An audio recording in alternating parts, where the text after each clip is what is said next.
வணக்கம் விவசாயிகளே, எல்லோரும் எப்படி இருக்கீங்க? இன்றைக்கி நம்ம என்ன பார்க்க போகிறோம்னா, ஒரு பயிர் அறுவடை பண்ணதுக்கப்புறம் நம்ம நிலத்தை, அதாவது மண்ணை எப்படி நம்ம அடுத்த பயிருக்கு ரெடி பண்ணுறது அப்படிங்கிற பற்றி தான் பார்க்க போகிறோம்.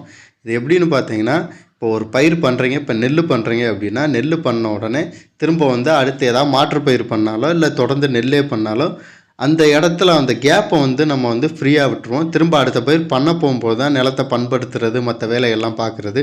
அதுக்கு இடையிலே பார்த்திங்கன்னா நெல் அறுவடை, ஒரு பயிர் அறுவடை நெல்லுங்கிறதுல ஒரு பயிர் அறுவடை பண்ணோடனே அந்த நிலத்தை அடுத்த பயிருக்கு முன்கூட்டியே எப்படி நம்ம ரெடி பண்ணுறது அப்படிங்கிற பற்றி தான் பார்க்க போகிறோம். அதுக்கு என்ன பண்ணணும் அப்படிங்கிற பற்றி தான் பார்க்கும்போது இது ரொம்ப முக்கியமானது. நம்ம விவசாயம் பண்ணுறோம்னா விவசாயத்துக்கு முக்கியமானதே நிலத்தை பண்படுத்துறது தான்.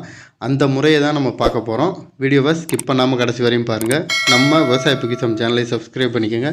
பக்கத்தில் இருக்க பெல் ஐக்கனை கிளிக் பண்ணிக்கோங்க. சரி விவசாயிகளே, வாங்க வீடியோக்குள்ளே போகலாம்.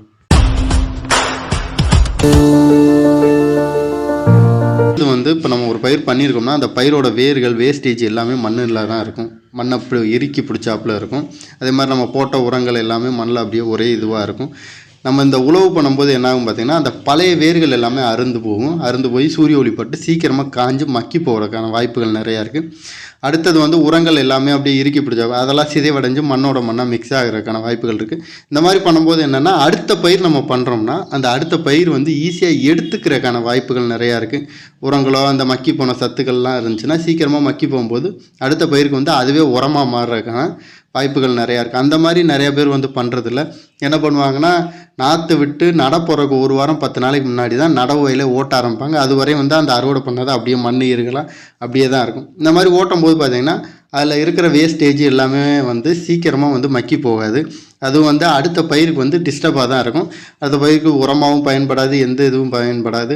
சில இதுகள் கொஞ்சம் பச்சையாக இருந்துச்சுன்னா சீக்கிரமாக மக்கி போகாமல் அடுத்த பயிருக்கு அது அழுகல் கொடுத்து அதுலேருந்து வர கேஸ்னால் அடுத்த பயிர் நம்ம இப்போ பண்ணுறோம்னா அந்த பயிரை பாதிக்கிறதுக்கான வாய்ப்புகளும் நிறையா இருக்குது.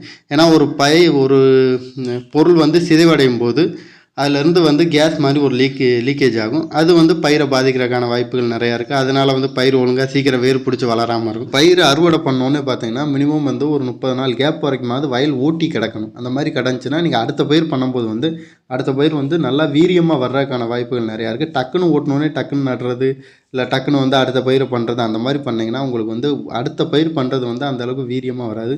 ஏன்னா மண்ணோட தன்மையும் ரொம்ப முக்கியமானது. நம்ம விதை தேர்வு மற்றதெல்லாம் கரெக்டாக ப்ராப்பராக பண்ணாலும் மண்ணோட தன்மை ரொம்ப முக்கியமானது. அதான் நம்ம ப்ராப்பராக கரெக்டாக கொண்டுக்கிட்டு போகணும். அதுக்கு நீங்கள் இந்த மாதிரி ஃபாலோ பண்ணிங்கன்னா உங்களுக்கு நல்ல ரிசல்ட் இருக்கும்.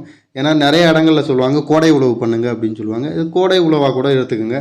ஏன்னா கோடை உழவு கோடையில் தான் பண்ணணும் அப்படின்னு நிறைய பேர் நினச்சிக்கோங்க.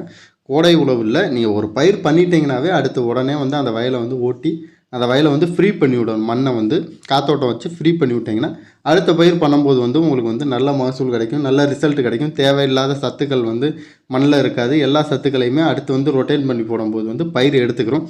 அதே மாதிரி அந்த ஒரு பயிர் அறுவடை பண்ணிட்டீங்கன்னா அடுத்து எருக்கள் கிடச்சிச்சின்னா எருக்கள் வாங்கி போட்டு ஓட்டி போட்டிங்கன்னா நல்லது.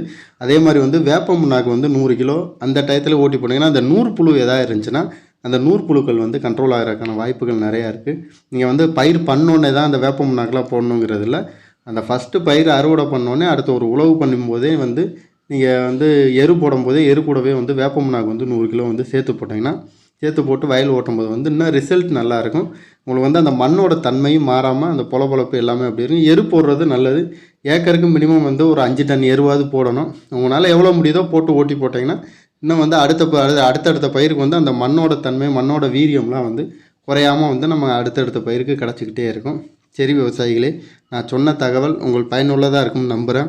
நம்ம விவசாய பொக்கிஷம் சேனலை சப்ஸ்கிரைப் பண்ணிக்கோங்க. பக்கத்தில் இருக்க பெல் ஐக்கானை கிளிக் பண்ணிக்கோங்க.